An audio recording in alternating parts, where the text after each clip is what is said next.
Pois bem, meus irmãos, mais uma vez aqui de volta, boa noite. Quero dar a paz, senhores irmãos. A gente está retomando aqui os nossos estudos, né, da Primeira Igreja Batista em Jardim Uchoa. Deus tem levantado esse projeto aí nas nossas vidas, para que a gente possa, diante da presença dele, alcançar muitas vidas aí em Jardim Uchoa e na região circunvizinha, para a glória do Senhor, né? E hoje a gente vai falar, como eu disse, sobre o Deus Yahvé, né? Um estudo sobre conhecer o nosso Deus, né? Vamos lá. O livro de Salmos, que é o texto base que a gente separou, Salmos capítulo 139, versículos de 1 a 6, vai dizer o seguinte: Senhor, tu me sondastes e me conheces. Tu sabes o meu assentar e o meu levantar. De longe entendes o meu pensamento. Cerca o meu andar e o meu deitar, e conheces todos os meus caminhos. Não havendo ainda palavra alguma na minha língua, eis que logo, ó Senhor, tudo conheces. Tu me cercaste por detrás e por diante, e puseste sobre mim a tua mão. Tal ciência é para mim maravilhosíssima, tão alta que não posso atingir. Amém?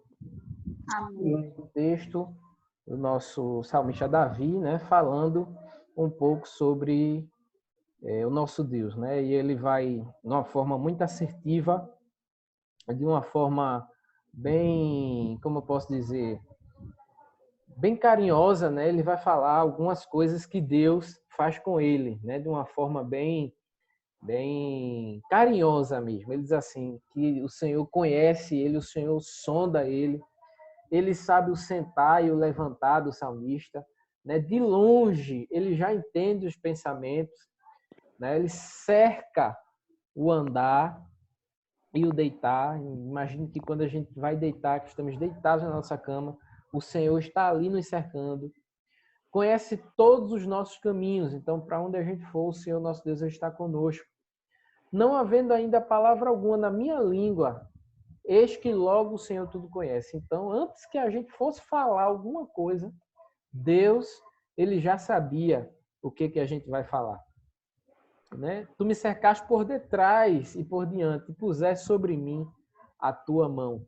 Tal ciência é para mim maravilhosíssima, tão alta que não posso atingir. Então, o salmista Davi ele vai dizer que a ciência, o conhecimento, o poderio de Deus, ele é tão alto que a gente não pode atingir.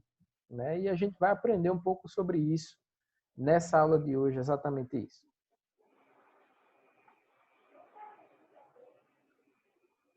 Deixa eu passar aqui. Vou sair aqui, deixa eu voltar. Quem é Deus para você? Deixa eu fazer essa pergunta aqui para João. João, abre o teu áudio aí. Quem é Deus para você? Não vale dizer que Deus é tudo, né? Mas quem é Deus para você? Rapaz, Deus para mim é como se fosse não, na verdade, né? Aquele que me conhece, aquele que poderia me julgar, mas ele resolveu me amar, né? Não por alguma qualidade que eu tenho, mas pelo seu amor imenso.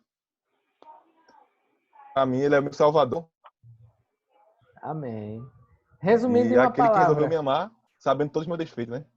Uma Resumindo em uma palavra, palavra, ele é o quê para Salvador. você? Salvador. Amém. Salvador. Clécia, quem é Deus para você? Soltei meu áudio.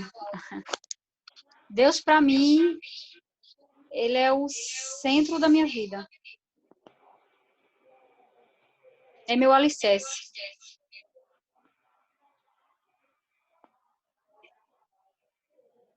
Resumindo em uma palavra, ele é o que para você?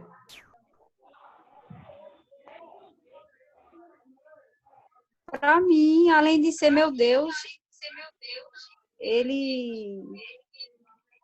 Deus para mim é...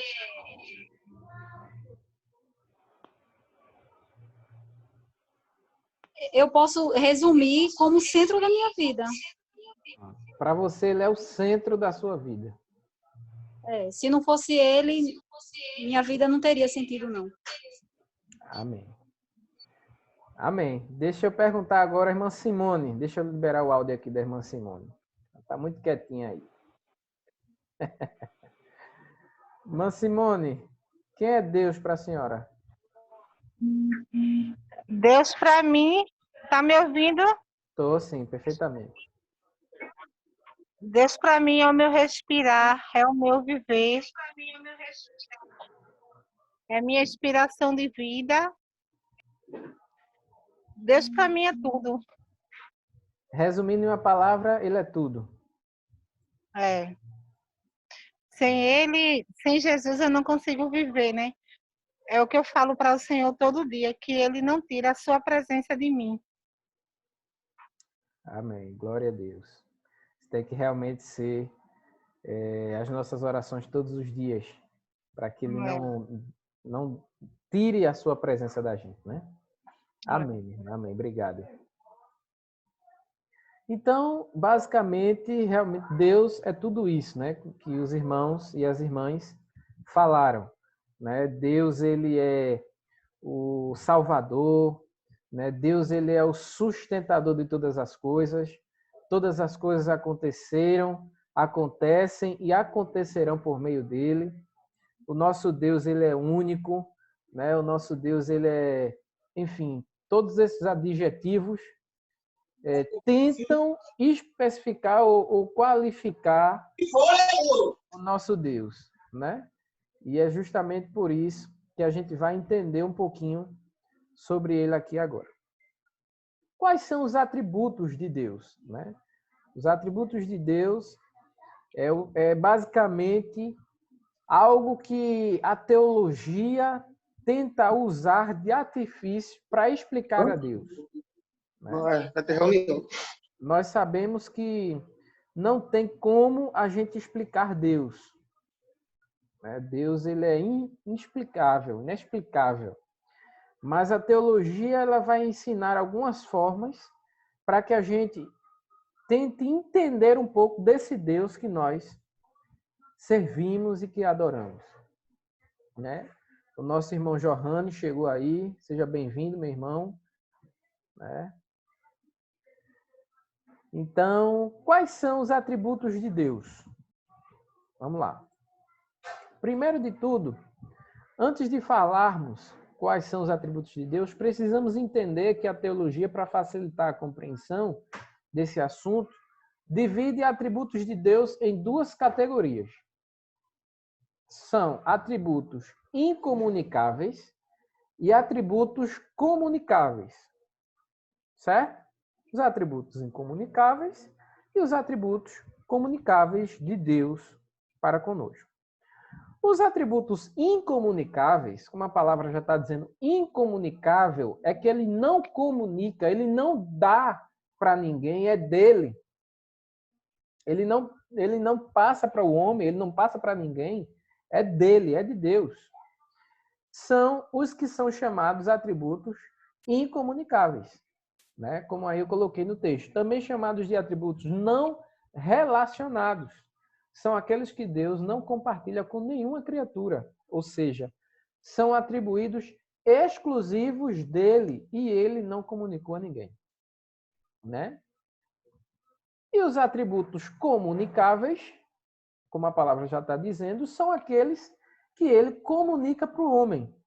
Né? Ele compartilha, pelo menos em certa medida, não na sua totalidade, mas em uma certa medida ele compartilha com o homem. Os atributos comunicáveis foram impressos na criação da humanidade. Então, quando Deus ele criou o mundo, ele delegou, ele deu atributos dele, alguns, em parte, para o homem. Né? Então, são justamente esses atributos comunicáveis que nós vamos ver hoje e os atributos incomunicáveis. Né? Se o nosso tempo permitir, nós veremos tudo, os comunicáveis e os incomunicáveis. Mas se não der tempo de tudo, a gente conclui na semana que vem, porque não é tão longo, mas dependendo da hora, eu preciso concluir às 8h30. Então vamos lá. Quais são os atributos incomunicáveis de Deus? Aqueles que ele não comunica. O primeiro é aceidade. Ah, pastor, o que é aceidade? Significa que Deus ele é autoexistente e não necessita de nada nem ninguém para continuar a existir. Ou seja, ele não depende de ninguém fora de si mesmo para ser o que ele é. Obviamente, a aceidade de Deus está diretamente ligada à sua eternidade. Então, a aceidade quer dizer que Deus, ele é. Ele é e sempre será. Ele não depende de nada para existir. Né? Ele não depende da sua adoração, ele não depende da minha adoração para existir.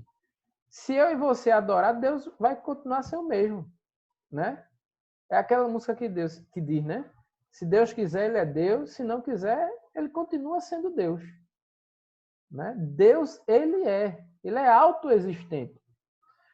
Quando Moisés perguntou para ele, ali na sarça ardente, Senhor, se eles perguntarem quem o Senhor é, qual é o teu nome, o que eu vou dizer? Deus disse, digam que eu sou, enviou. Então, ele é o eu sou. Ele é a existência. Ele não depende de nada para existir. Esse é um dos atributos incomunicáveis de Deus. É dele. Não, ninguém mais tem esse atributo a não ser Deus. Ele é a própria existência. Para eu e você existir, a gente dependeu dele. Tudo que existe hoje foi por meio dele, depende dele. Né?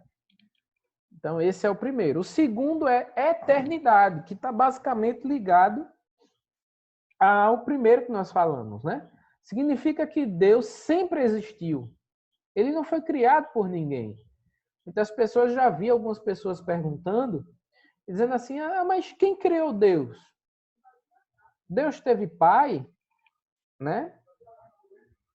Mas Deus não foi criado, Deus não tem pai. Ele é o criador, ele é o pai, o sustentador, o mantenedor de todas as coisas.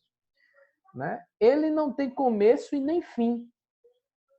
E existe sem sucessão de momentos, ou seja, para ele não existe passado, presente ou futuro, pois o seu presente é sempre a própria eternidade. Amém? Então, nosso Deus, ele é eterno. Lógico que na criação, ele tentou, não posso dizer tentou, mas ele deu a possibilidade de também nós sermos eternos, né? Porque ele nos fez para viver eternamente. Mas quando a